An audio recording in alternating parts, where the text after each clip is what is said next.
Euh, Ce matin, nous lisons la parole de Dieu dans Romains, chapitre 15, versets 14 à 33. En ce qui vous concerne, mes frères et sœurs, je suis personnellement convaincu que vous êtes pleins de bonnes dispositions, remplis de toute connaissance et capables de vous avertir les uns les autres. Cependant, frères et sœurs, c'est avec une certaine audace que je vous ai écrit par endroits, comme pour réveiller vos souvenirs, et cela à cause de la grâce que Dieu m'a faite d'être serviteur de Jésus-Christ pour les non-juifs. Je m'inquiète ainsi du service sacré de la prédication de l'évangile de Dieu, afin que les non-juifs soient une offrande agréable devenue sainte par l'action de l'Esprit Saint. Je peux donc me montrer fier en Jésus-Christ de l'œuvre de Dieu.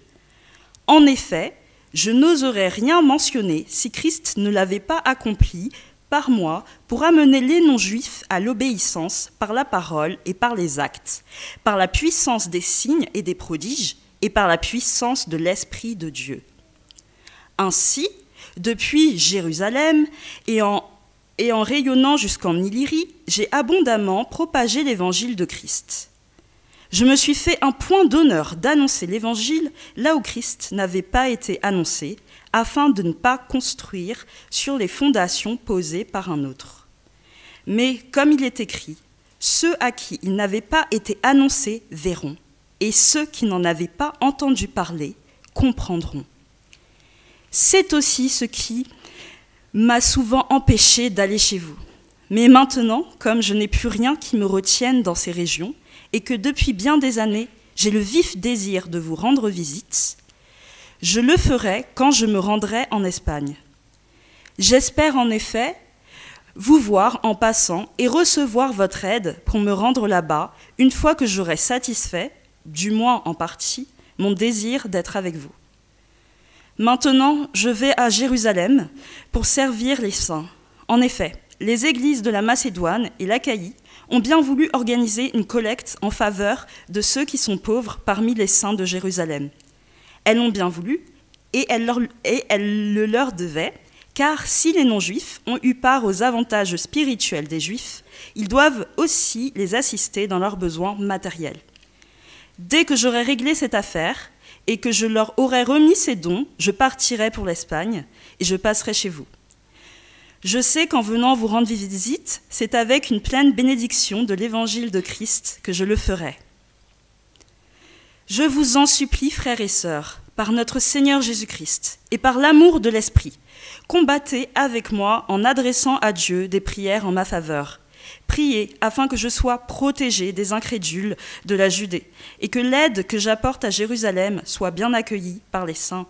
Ainsi, je pourrai venir chez vous dans la joie, si c'est la volonté de Dieu, et trouver un peu de repos au milieu de vous. Que le Dieu de la paix soit avec vous tous. Amen. La parole de Dieu. Merci beaucoup, Déborah, et merci aussi de garder ce passage ouvert devant les yeux. Et je vous invite à prier avant d'aller plus loin.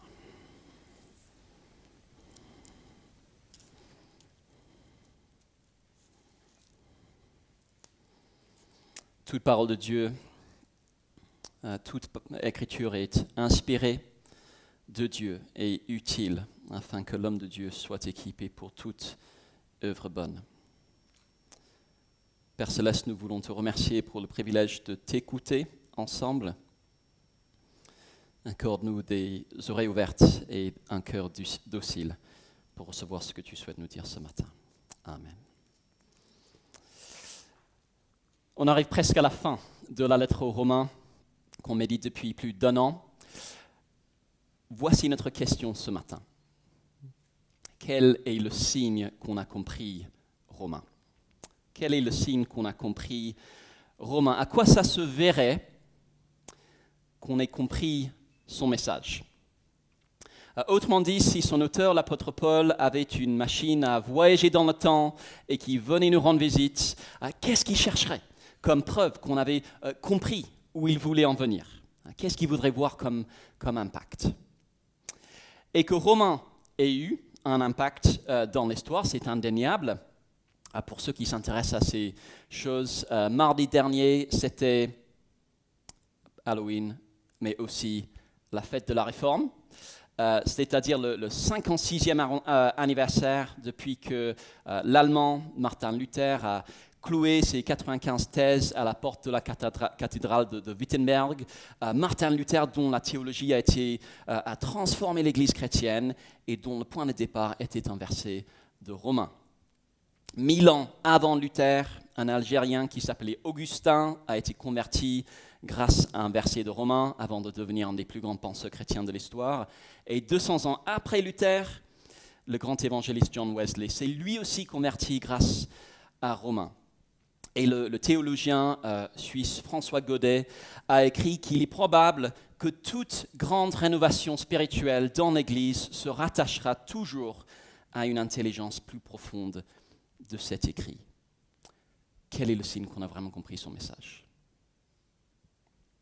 Rappelons-nous les grands thèmes, le réalisme sur ce qui ne va pas dans notre monde, le problème du péché et la colère de Dieu. Avoir ce réalisme-là, est-ce que ce serait ça le signe qu'on avait compris, Romain? Ou bien est-ce que c'est le fait de nous sentir rassurés et reconnaissants envers Jésus? Il a résolu le problème du péché, on n'a plus rien à craindre, on est en paix avec Dieu, on est ses enfants adoptifs, il nous aime d'un amour dont rien ne peut nous séparer. On a toutes les raisons au monde de nous sentir rassurés et reconnaissants envers Jésus. Est-ce que ce serait ça le signe qu'on a compris? Est-ce que c'est plus d'obéissance à Dieu? L'obéissance, c'est la réponse logique devant ce que Jésus a fait. Paul l'appelle notre culte raisonnable. Est-ce que ce serait notre obéissance, le signe qu'on avait compris, Romain? Ou est-ce que c'est notre accueil? Le thème des dernières semaines, Stéphanie vient d'en parler, accueillir des personnes malgré des différences dans l'Église. Et quelque part, il faut dire oui et amen pour toutes ces choses. Si au bout d'une année, dans Romains, on est plus réaliste, plus reconnaissant, plus obéissant et plus accueillant, c'est génial. Merci Seigneur, ce n'était pas du temps perdu. Pourtant, si on en reste là, il me semble que l'apôtre Paul dirait qu'on n'a pas encore tout à fait compris où il voulait en venir. Quel est le signe qu'on a compris? Et ce matin, on verra que c'est le fait qu'on s'engage ensemble pour ce dont Adalberto, Miranda, Josh et Stéphanie viennent de nous parler, la mission, auprès comme au loin. Et je vous suggère que c'est dans ce but-là que Paul a écrit Romains, pour nous affermir, pour qu'on s'engage côte à côte pour la proclamation de la bonne nouvelle partout dans le monde. Et on va voir que c'est quelque chose qui nous concerne tous, qu'on soit en Roumanie, au Togo ou à Paris, la mission.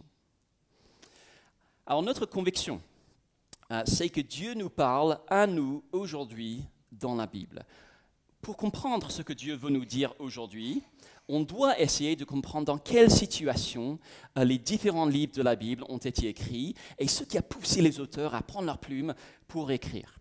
Et c'est pourquoi on passera du temps ce matin à essayer de comprendre dans quelle situation Paul a écrit Romains. Il parle beaucoup de ses voyages.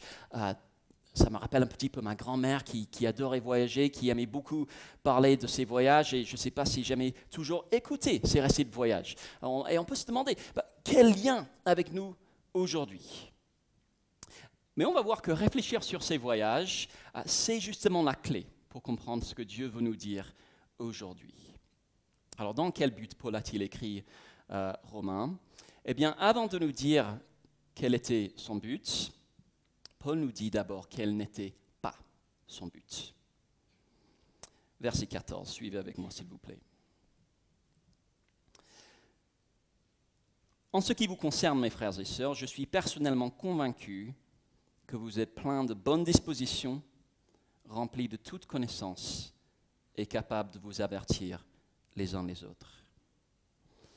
J'ai dit tout à l'heure que plusieurs grands personnages de l'histoire ont découvert la bonne nouvelle chrétienne grâce à Romains. C'est toujours super encourageant de lire leurs témoignages. Et peut-être que pour certains d'entre nous, Romains a joué un rôle important dans notre parcours. C'est le cas de mon épouse, par exemple. Elle a lu le premier chapitre qui décrit notre rejet de Dieu et elle s'est dit, ça, c'est moi. Et ce n'était pas important dans son parcours. Alors, Romains nous offre une des présentations les plus complètes du message chrétien de toute la Bible. Et donc, comme point de départ, c'est un excellent choix. Mais c'est frappant de voir que Paul n'a pas écrit cette lettre pour convertir les Romains. Il l'était déjà. Paul les appelle « mes frères et sœurs ». Parfois, on donne l'impression que l'évangile est juste quelque part un peu la porte d'entrée pour le chrétien. Le péché, le pardon, la foi en Jésus, tout ça c'est le point de départ et puis après on passe à autre chose. Paul n'est pas d'accord. Il a écrit cette lettre qui présente quelque part les fondamentaux à des personnes qui croyaient déjà. Paul n'a pas écrit pour les convertir, il n'a pas non plus écrit pour les corriger. Certains ont imaginé que l'église de Rome était une église à problème. Peut-être qu'ils avaient encore des idées fausses sur la foi et que Paul écrivait pour les remettre dans le droit chemin. D'autres pensent qu'elle était une église divisée en différentes factions et que Paul leur écrivait pour leur apprendre à vivre ensemble. Le verset 14 suggère le contraire. Paul dit qu'il est personnellement convaincu que les Romains étaient pleins de bonnes dispositions, remplis de toute connaissance et capables de s'avertir les uns les autres. Cette église allait bien. Ils étaient solides, ils étaient remplis de toute connaissance. Si jamais il y avait des petits désaccords à régler entre eux, ils savaient s'avertir les uns les autres. Ils n'avaient pas besoin que Paul les corrige. J'ai déjà entendu des personnes dire oui, mais peut-être que le verset 14 est juste une parole un peu à l'anglaise. Paul les flatte pour un peu faire passer la pilule en leur faisant quelques reproches. Il y a quelques semaines, j'ai rencontré un Américain qui venait de visiter Londres et qui a découvert à ses dépens que quand un Anglais te dit « c'est très intéressant », ça veut dire en fait « ce n'est pas intéressant, mais je ne veux pas être malpoli avec toi ». Heureusement, Paul n'était pas anglais, il n'était pas comme ça, il était sincère, il pesait ses mots. Quand il dit qu'ils allaient bien et qu'ils n'avaient pas besoin d'être corrigés, il est sincère. Et en disant ça, si on a découvert, grâce à Romains, qu'on devait corriger certaines de nos idées sur Dieu, ou qu'on devait apprendre à vivre ensemble, tant mieux. Ce n'est pas parce que les Romains n'avaient pas besoin d'être corrigés que je n'ai pas besoin de l'être. Je pense à plusieurs claques que j'ai reçues, ne serait-ce que ces dernières semaines, grâce à cette lettre. Toujours est-il que le but ultime de Paul dans Romains n'était pas de répondre à des problèmes. Alors, quel était son but ultime? Eh bien, Paul n'a pas écrit pour régler des problèmes, Paul a écrit pour recruter des partenaires. La finalité de Romains, son but ultime, c'est qu'on se mobilise comme des partenaires dans la mission, c'est-à-dire dans la proclamation de la bonne nouvelle de Jésus partout dans le monde. Verset 14 encore. En ce qui vous concerne, mes frères et sœurs, je suis personnellement convaincu que vous êtes pleins de bonnes dispositions, remplis de toute connaissance et capables de vous avertir les uns les autres. Cependant, c'est avec une certaine audace que je vous ai écrit par endroits, comme pour réveiller vos souvenirs, et cela à cause de la grâce que Dieu m'a faite d'être serviteur de Jésus-Christ pour les non-juifs. Je m'acquitte ainsi du service sacré de la prédication de l'évangile de Dieu, afin que les non-juifs soient une offrande agréable, devenue sainte par l'action de l'Esprit Saint. Quand on me demande ce que je fais dans la vie, et que je dis que je travaille pour une église, une des questions qu'on me pose le plus souvent est du coup, est-ce que tu as le droit de te marier et malgré le fait qu'il y a 3 enfants à côté. Et je réponds, non, si, je suis pasteur, je ne suis pas prêtre. Parce que pour l'Église catholique romaine, un prêtre est vraiment dans une catégorie un peu à part, différente des autres chrétiens, ce qui n'est pas le cas du pasteur. Et les protestants insistent là-dessus. D'une part, notre seul prêtre, c'est Jésus. D'autre part, puisqu'on est tous au service de Dieu, tous les chrétiens sont prêtres. Et on peut donc trouver surprenant que Paul se décrive ici comme un prêtre. Regardez le verset 16. Il dit qu'il s'acquitte du service sacré de la prédication de l'Évangile. Il cherche à présenter à Dieu une offrande agréable. Il désire que cette offrande devienne sainte par l'action de l'Esprit Saint. C'est un prêtre. Dans l'Ancien Testament, un prêtre offrait des animaux sacrifiés dans le temple. Vous avez remarqué ce qu'offre Paul? Des personnes. Et en particulier des personnes d'origine non juive, comme la plupart d'entre nous. Alors je ne sais pas ce que vous pensez de cela. Si vous êtes comme moi, vous pouvez trouver l'image un peu dérangeante. Je n'ai pas forcément envie d'être comparé à un bœuf ou une chèvre égorgée et dégoulinant de sang avant d'être brûlé sur une autel. Tu peux changer d'image, s'il te plaît, Paul?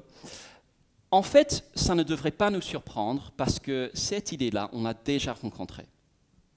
Dans Romains chapitre 12, Paul nous avait encouragés par les compassions de Dieu à offrir notre corps comme un sacrifice vivant, c'est-à-dire à consacrer toute notre vie au service de Jésus.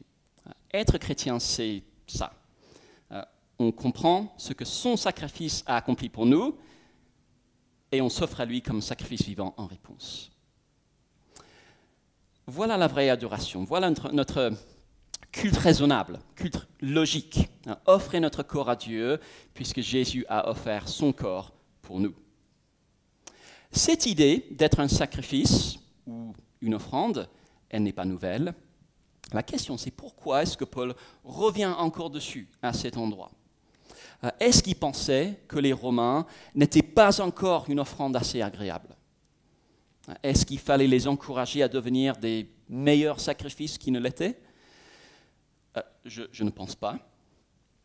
Quand Paul dit qu'il leur a écrit comme pour réveiller leurs souvenirs à cause de la grâce que Dieu lui a faite d'être serviteur de Jésus-Christ pour les non-juifs, il ne pense pas aux non-juifs à Rome qui croyaient déjà. Il pense à ceux plus loin que Rome qui ne croyaient pas encore.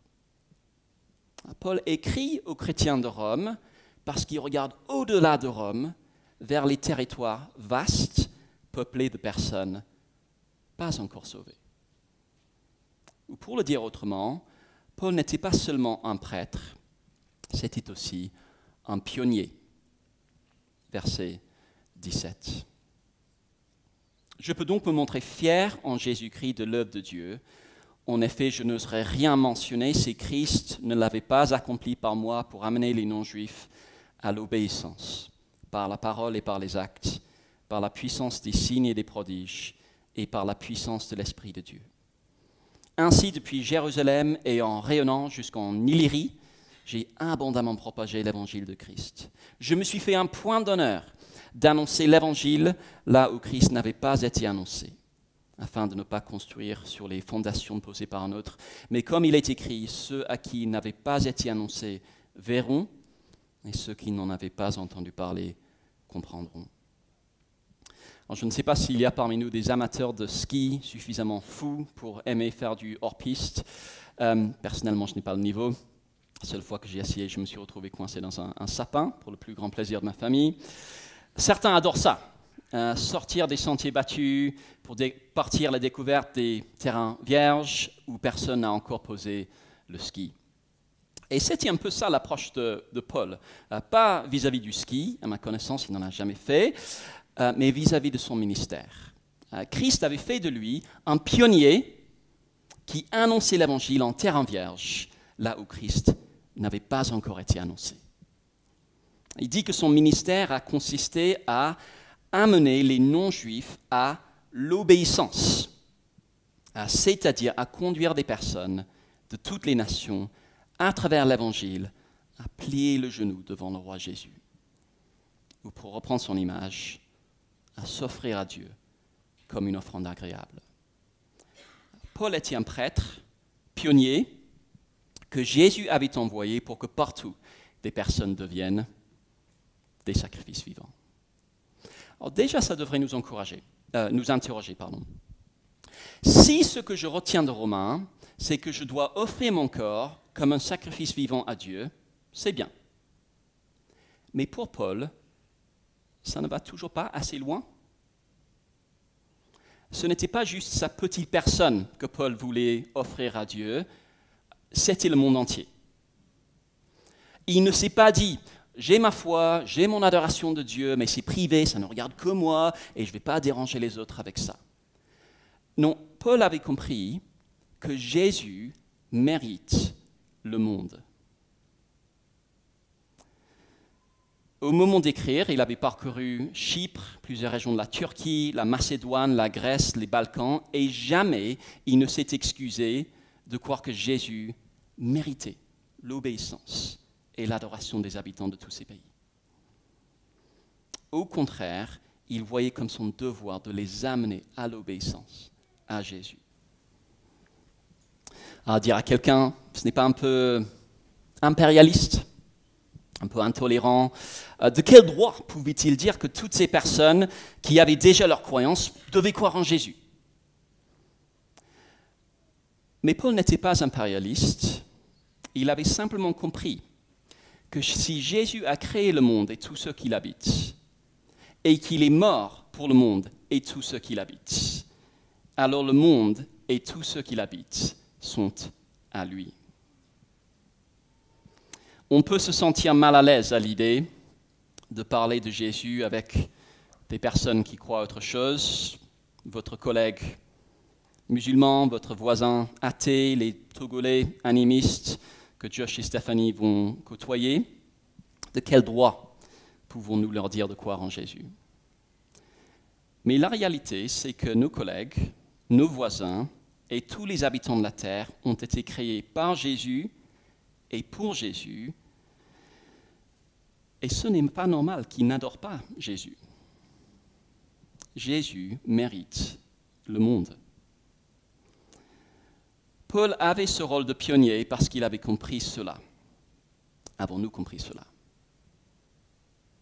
Mais pour ce ministère pionnier, troisième sous-point, Paul recherchait des partenaires pour la prochaine phase. Verset 22. C'est aussi ce qui m'a souvent empêché d'aller chez vous, mais maintenant, comme je n'ai plus rien qui me retienne dans ces régions et que depuis bien des années, j'ai le vif désir de vous rendre visite, je le ferai quand je me rendrai en Espagne. Si on peut montrer la carte, Paul venait de passer 10 ans à prêcher l'Évangile et à implanter des églises de Jérusalem jusqu'en Illyrie, qu'on appelle aujourd'hui les Balkans, des pays comme la Croatie, la Bosnie, etc. Mais diapo suivante, au moment d'écrire Romains, il avait terminé son travail dans l'Est de l'Empire romain, il préparait la suite dans l'Ouest. Et paradoxalement, carte suivante, c'est ce qui explique le détour à Jérusalem qu'il mentionne au verset 25. Alors sa destination ultime, c'est l'Espagne. Et on a un peu envie de lui dire, Paul, si tu es en Grèce, parce que c'est là qu'il écrit Romains, et que tu veux aller en Espagne, Jérusalem, c'est pas vraiment sur le chemin. Autre sens, Paul, autre sens. Peut-être que tu vas accumuler des miles, mais je ne pense pas. Mais en fait, Paul va à Jérusalem pour apporter aux pauvres de l'argent collecté chez les églises qu'il avait déjà implantées, justement pour clore la première phase de sa mission. Comme s'il disait, regardez, Pierre, Paul, Pierre, Jacques, Jean, vous qui êtes à Jérusalem, là où tout a commencé, regardez ce que l'Évangile a produit. Ces non-juifs qui étaient de sales païens sont devenus des sacrifices vivants qui vous aiment et qui ont voulu vous aider avec leur porte-monnaie, et tout ça grâce à l'annonce de l'Évangile. Regardez tout ce que l'Évangile a produit. C'est un peu comme quelqu'un qui décide de se lancer dans la production de vin et qui trime toute la première année, qui passe tout son temps, et sa famille ne sait pas trop ce que ça va donner, mais à la fin de l'année, il leur apporte une bouteille, il la goûte, et c'est délicieux. Si c'est ça le fruit de ton travail, continue, il faut en faire plus. Et donc voilà pourquoi Paul fait ce détour à Jérusalem, pour dire, regardez ce que l'Évangile a produit. La première phase de ma mission, c'est mission accomplie, préparons la prochaine phase, l'Espagne. Parce que préparer cette prochaine phase, c'est la raison pour laquelle Paul a écrit Romains. Verset 23 encore. Mais maintenant, comme je n'ai plus rien qui me retienne dans ces régions et que depuis bien des années, j'ai le vif désir de vous rendre visite, je le ferai quand je me rendrai en Espagne. J'espère en effet vous voir en passant et recevoir votre aide pour me rendre là-bas une fois que j'aurai satisfait, du moins en partie, mon désir d'être avec vous.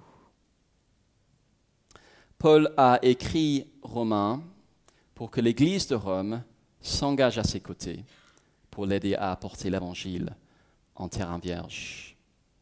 L'aider financièrement, l'aider logistiquement, l'aider en priant, l'aider en l'accompagnant sur le terrain.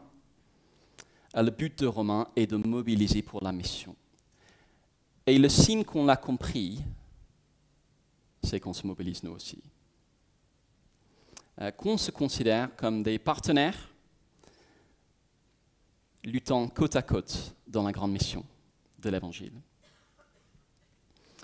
Joe, est-ce que tu es en train de dire que Romains, avec toute sa richesse et profondeur, se résume à une lettre de com pour récolter des fonds?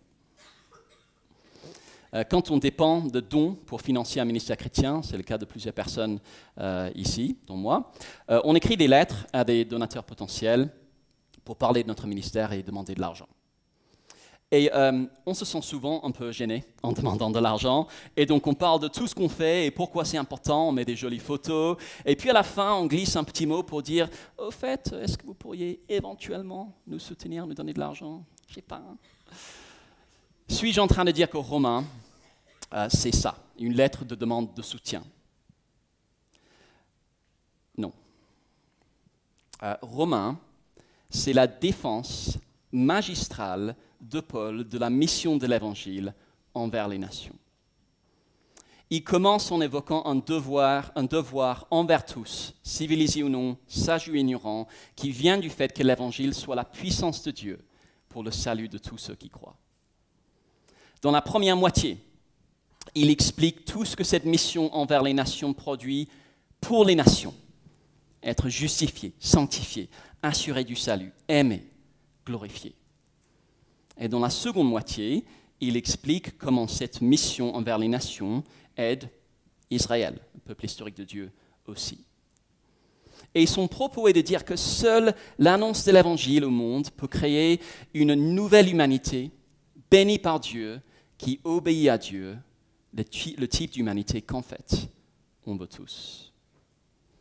Il passe 15 chapitres à la démontrer, et puis il demande, « Vous avez compris cela ? Mobilisez-vous avec moi. » Et mes chers amis, si au cours de cette année, dans Romains, nous avons compris quelque chose de la bonté de l'Évangile, mobilisons-nous aussi. Le signe qu'on a compris Romains, où Paul voulait en venir, c'est qu'on adopte sa mission comme notre mission. Rome était le centre du monde au 1er siècle. Tous les chemins menaient à Rome et son Église était parfaitement placée pour rayonner partout.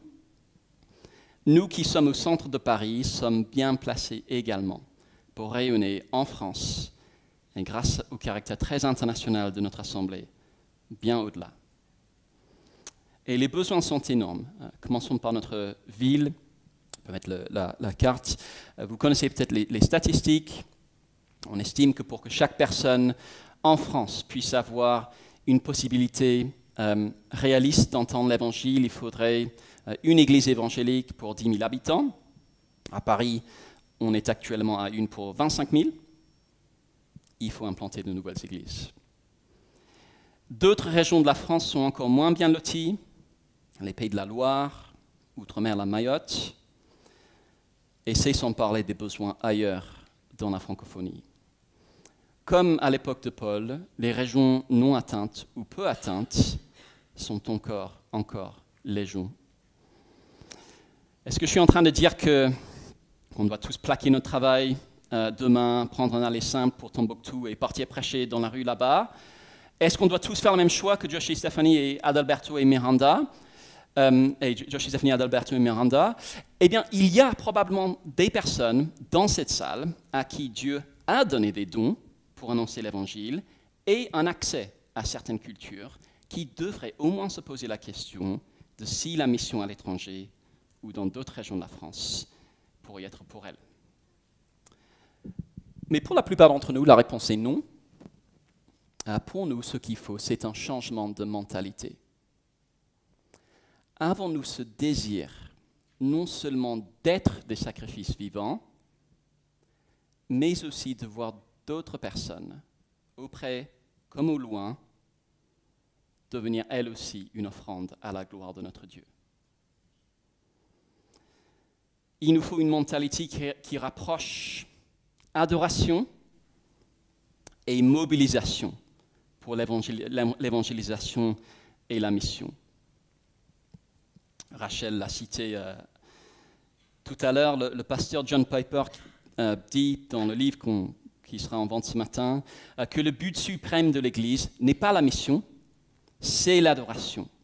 Si la mission existe, c'est parce que l'adoration n'existe pas. Et à la lumière de ce passage, on dirait qu'il a raison. Jésus mérite le monde. Et si nous adorons Jésus, ayons pour ambition de conduire d'autres à l'adorer aussi, auprès comme au loin. Peut-être que vous ne vous présenteriez pas comme chrétien ce matin et que vous vous demandez quelle est la pertinence de tout ça pour vous. J'aimerais vous dire qu'on est ravis que vous soyez parmi nous. La pertinence est énorme. Cette mission existe parce que Dieu est venu chercher des personnes qui étaient loin de lui pour leur offrir la vie véritable. Si vous voulez en savoir plus sur cette vie véritable, lire pour vous-même ce livre Romains dans la Bible serait un très bon point de départ. Pour nous autres, tout ça veut dire que l'Église Connexion n'existe pas que pour elle. Il y a le danger pour une Église de devenir introvertie, recroquevillée sur elle-même. Avoir cette mentalité missionnaire implique d'être tourné vers l'extérieur, ambitieux de voir l'Évangile avancer, y compris en terrain vierge, et de soutenir son progrès par nos paroles, nos prières et nos porte-monnaies. Et dans la mesure où nous sommes déjà parmi les nations, ici à Paris, nous avons tous un rôle à jouer pour que l'Évangile soit annoncé là où Dieu nous a placés. Nos amis français, malgaches, camerounais, j'en passe, font tous partie de ce que Paul appelle les nations. Et même si nous ne serons pas tous des pionniers qui partent en terre inconnue, nous sommes tous appelés à proclamer l'Évangile là où nous sommes, et nous sommes tous appelés à être des partenaires qui soutiennent ceux qui partent. On raconte une histoire au sujet de William Carey, qu'on appelle parfois le père de la mission moderne. William Carey avait partagé son désir d'annoncer l'Évangile en Inde, avec la société missionnaire baptiste qui venait d'être fondée à son époque, au XVIIIe siècle. Et quelqu'un lui a dit un jour, il y a une mine d'or en Inde, mais elle semble aussi profonde que le centre de la terre. Qui s'aventurera pour l'explorer? Et Carey a répondu, j'irai, mais souvenez-vous que vous devez tenir la corde. Ne serait pas une belle chose si l'Église Connexion était à la fois une église faite de William Carey et aussi une église qui tenait la corde pour d'autres. Ce serait coûteux, ça impliquerait de mettre de l'argent derrière des projets qui peuvent paraître risqués, ça impliquerait de dire au revoir à des amis. Pour certains, ça impliquerait peut-être d'être les amis à qui on dit au revoir. Mais c'est un coût qu'on acceptera de payer si nous sommes animés de cette vision. Jésus mérite le monde. L'apôtre Paul, on ne sait pas s'il a fini par aller en Espagne ou pas. Ce qu'on sait, c'est que quand il est retourné à Jérusalem, il a été arrêté et que quand il est arrivé à Rome, quelques années plus tard, c'était en tant que prisonnier. Est-ce qu'il est parti en Espagne après? Certains pensent que oui, d'autres pensent que non. Et peu importe, parce que quelqu'un l'a fait. Pourquoi? Parce que le message de Romains a été compris. Une mentalité missionnaire a été adoptée, des personnes se sont mobilisées, un partenariat a été forgé et l'évangile a été proclamé jusqu'en terre inconnue. Et nous, avons-nous compris? Je vous invite à prier.